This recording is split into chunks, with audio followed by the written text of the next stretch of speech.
Hello. ప్రస్తుతం తెలంగాణలో రేవంత్ రెడ్డి పరిపాలన విధానం మీకు ఎట్లా అనిపిస్తుంది? ఇది వరకు బెటరే కానీ కొన్ని ఇంకా ఇంప్రూవ్ చేయాల్సి ఉంది. ఫ్రీ బస్ తెచ్చారు కానీ కొందరికి బాగా చులకన అయిపోతుంది ఫ్రీ బస్ వల్ల. అంటే ఫ్రీ బస్ వల్ల అసలు యూజ్ ఉందంటారా లేదంటారా ఏం చెప్తారు? కొద్ది మందికి యూజ్, కొందరికి యూజ్ కావకపోవచ్చు. అంటే ఏదైనా పాజిటివ్ ఉంటుంది, నెగిటివ్ ఉంటుంది కదా. మీ పరంగా చూస్తే ఏమనిపిస్తుంది? పాజిటివ్ బాగానే ఉంది. బానే ఉంది. కానీ ఈ ఫ్రీ బస్ పెట్టిన తర్వాత అందరు ఆడవాళ్ళు బయటికి వచ్చేస్తున్నారు అని అంటున్నారు కదా, మీకేమనిపిస్తుంది?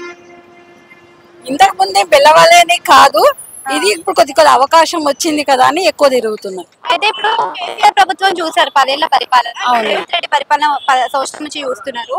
ఈ రెండింటితో కంపేర్ చేస్తే ఇద్దరిలో తేడాలంటే ఏం చెప్తారు? ఆయన ఏ ఉద్యోగాలు పట్టించుకోలేదు, ఆ. ఈయన వస్తూనే ఉద్యోగాలు ఇచ్చారు. అయినా ఇంకా ఇవ్వాల్సి ఉంది, ఇవ్వాలని కోరుకుంటున్నాము. ఓకే, సో ఇద్దరు సీఎంలలో ఎవరు బెస్ట్ అంటే ఏం చెప్తారు? రేవంత్ రెడ్డి బెస్ట్ అంటారు. రేవంత్